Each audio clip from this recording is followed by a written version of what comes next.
Himalaya cotton வேட்டிகள், ஷர்ட்டுகள், wedding celebration. தமிழகத்தை பொறுத்த வரைக்கும் இந்த கருத்து கணிப்பு முடிவுகளை பொறுத்த வரைக்கும் அதிமுகவுக்கு பெரிய அளவில் வீழ்ச்சி இருக்கும் அப்படின்றத அவங்க சொல்லிருக்காங்க. பாஜகவுக்கு 3-4 இடங்கள், அதிமுகவுக்கு 0-1-2 அப்படின்னு கொடுத்துருக்காங்க. களம் அப்படிதான் இருக்கா? முதல்ல பார்த்தீங்கன்னா இப்போ நம்ம இந்த கருத்து கணிப்பில் நம்ம அதை தான் விமர்சனம் பண்ணி பேசுகிறோம். கருத்து கணிப்புகளை பற்றியே ஒரு கணிப்பை நம்ம ஏற்படுத்துறதுக்கே நம்மளுக்கு ஒரு ஞானம் வேணும். அப்படின்ற சூழ்நிலையில் தான் இன்றைக்கி கருத்து கணிப்புகள் இருக்கிறது அப்படின்றது. சில கருத்து கணிப்புகள் மிகைப்படுத்தப்பட்டதாக இருக்குது, சில கருத்து கணிப்புகள் உள்நோக்க கொண்டதாக இருக்குது, சில கருத்து கணிப்புகள் ஓரளவுக்கு காய்த்தல் ஓத்தல் அகற்றி அவர்கள் நடுநிலையாக சொல்லியிருக்காங்கன்னு அதில் தவறுகள் ஏற்படக்கூட வாய்ப்பு இருக்குது. அப்போது கருத்து கணிப்புகளை வச்சு தான் நம்ம இன்றைக்கி விவாதிக்கிறோம். அது சரியா தவறான்றது நம்மளுக்கு தெரியல அந்த அளவுக்கு.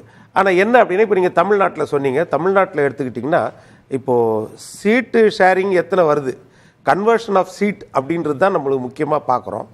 ஆனால் இப்போ 2014 எடுத்துக்கிட்டிங்கன்னா திமுக 0 தான் எடுத்துருந்துச்சு. அதே மாதிரி 2004 எடுத்துருக்கும் போது நம்ம பார்த்தீங்கன்னா அதிமுக 0 இருந்துச்சு. அப்படி இருக்கும்போது சீட்டு கன்வர்ஷன் எந்த அளவுக்கு இருக்குதுன்னு சொல்ல முடியாது. இப்போ நீங்கள் 1 லட்சம் ஓட்டு வாங்குகிறோம், 99,000 ஓட்டு ஒருத்தர் வாங்குறாருன்னா 1 லட்சம் ஓட்டு வாங்கினவர் தான் ஜெயிக்கிறாரு. அதாவது who crosses the post first wins the race அப்படின்றது தான் நம்ம ஜனநாயக முறை. அதனால் ஓட்டு ஷேரிங் எந்த அளவுக்கு இருக்குது அதுதான் முக்கியம். சில இடத்துல இண்டிவிஜுவல் செல்வாக்கு இருக்கும், அந்த இடத்துல சீட்டு கன்வர்ஷன் வந்திருக்கும், அது இல்லைன்னு சொல்ல முடியாது. ஆனால் அது கூட உண்மையானது தெரியாது. இப்போ கருத்து கணிப்பு தான் இது கருத்து கணிப்பு, ஒரு பக்கம் கருத்து திணிப்பா கூட நம்ம நினைக்கலாம் அப்படின்றது தான். ஆல் இந்தியா லெவல்லையும் அப்படிதான் இருக்கு. நம்பர்ஸ் இல்ல அதுல எல்லாம் டிஃபரன்ஸ் வரலாம், மேல கீழே இருக்கலாம். ஆனா அந்த கருத்து கணிப்புகள் சொல்வது ஒரு விஷயம்னா இதுதான் ட்ரெண்ட் அப்படின்னு ஒரு திசையை நமக்கு காட்டுது. அதை நம்ம மறுக்க முடியுமா? இல்ல நெக் அண்ட் நெக் இருக்கிறதுல நீங்க சொல்லலாம், எந்த திசையும் காட்டல. இப்போ இதுல திசையை காட்டுறாங்க. 26, 28 39 வரைக்கும் திமுக வெற்றி பெறும் அப்படின்னு கொடுத்துருக்காங்க. இதுல என்ன கொஞ்சம் கூடலாம் கொஞ்சம் குறையலாம், ஆகமத்துல திமுக செல்வாக்கு கூட இல்லங்க. நான் என்ன கேக்குறேன்னா, அதே மாதிரி இங்க பாருங்க, ஒரு 8 கருத்து கணிப்புன்னு வைங்களேன், 8 பேருமே பாரதிய ஜனதாக்கு ஒரு நம்பர்ஸ் கொடுத்துருக்காங்க, அதை விட குறைவா அதிமுக கொடுத்துருக்காங்க. அப்பதான் அந்த கேள்வி வருது. இல்ல அதை தான் சொல்ல வரேன் நானு. இப்போ அதிமுக கொடுத்துருக்குறாங்களா, அதில் அதே மாதிரி 10%, 15% முன்ன பின்ன வரலாம். அதே மாதிரி இப்போ பிஜேபிக்கு கொடுத்துருக்கிற கூட்டணிக்கு 1-3 சொல்லிடுறாங்க, அது 0 மைனஸ்லையும் போகலாம், இல்லை கூடவும் செய்யலாம் அப்படின்றது. ஆனால் திமுக கொடுத்துருது பெருவாரியான அந்த பெருவாரியான கருத்து குறிப்பில் நீங்கள் எரார் பர்மிசபிள் எரார் பார்த்தீங்கன்னா கூட அதுக்குள்ளே தான் வரும். அதே மாதிரி தான் ஆல் இண்டியா லெவலில் பிஜேபிக்கு அவங்க கொடுத்துருக்கு குறைந்தபட்சம் 350 அதிகபட்சம் 371 வரைக்கும் கொடுத்துருக்காங்க. நான் பிஜேபி வெர்சஸ் ஏடிஎம்கே கேக்குறேன் சார். முன்னாடி அண்ணாமலை என்ன சொல்லியிருந்தாருன்னா, இந்த தேர்தலுக்கு பின்னாடி ஒரு கட்சி காணாம போகும், அதிமுக வீழ்ச்சியை சந்திக்கும். அண்ணாமலை வேற என்ன சொல்லுவாரு? நான் என்ன கேக்குறேன், அண்ணாமலை அது அரசியல் பேச்சு. அவரு அது குறையும் சொல்லிட்டே இருந்தாரு. அவரு வாக்கு வங்கி குறையும் தன்னுடைய கோவை தொகுதியில 1 லட்சம் ஓட்டு பிஜேபி ஓட்டு காணாம போயிடுச்சு, காலி பண்ணிட்டாங்கன்றாரு. அதையும் நம்ம நம்பணுமா? அப்போ அதுதான் சொல்றேன், அது அரசியல் பேச்சு. நம்ம பேசுறது இப்போ கணிப்பாக இருக்கிற கருத்து கணிப்பை பற்றி பேசுறோம். அதுல எந்த அளவுக்கு நம்பகத்தன்மை இருக்குது, அதுல எவ்வளவு எரார் பர்மிசபிள், அதை பற்றி தான் நம்ம பேசுறோம். அப்படி இருக்கும்போது என்னன்னா, நான் சொல்றது எப்படின்னா, ஓட்டு சதவிகிதம் எந்த அளவுக்கு வாங்குறாங்கன்றதுதான்.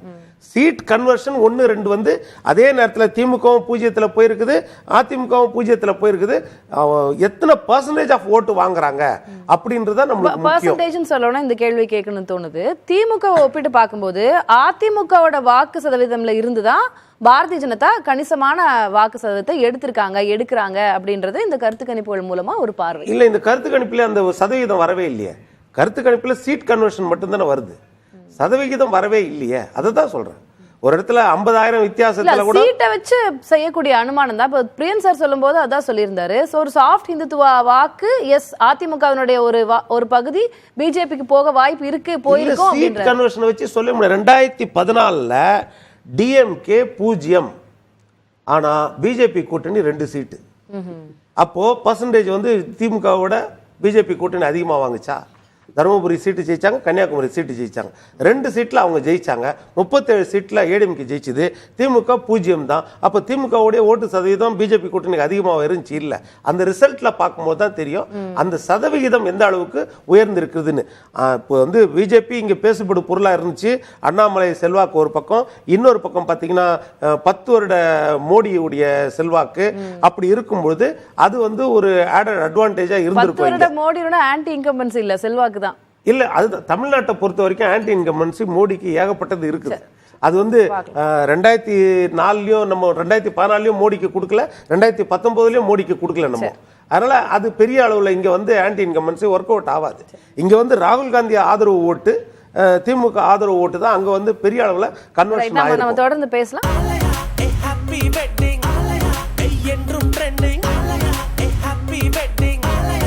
ஆலயா காட்டன் வேட்டிகள் ஷர்ட்டுகள் வெட்டிங் செலிப்ரேஷன்.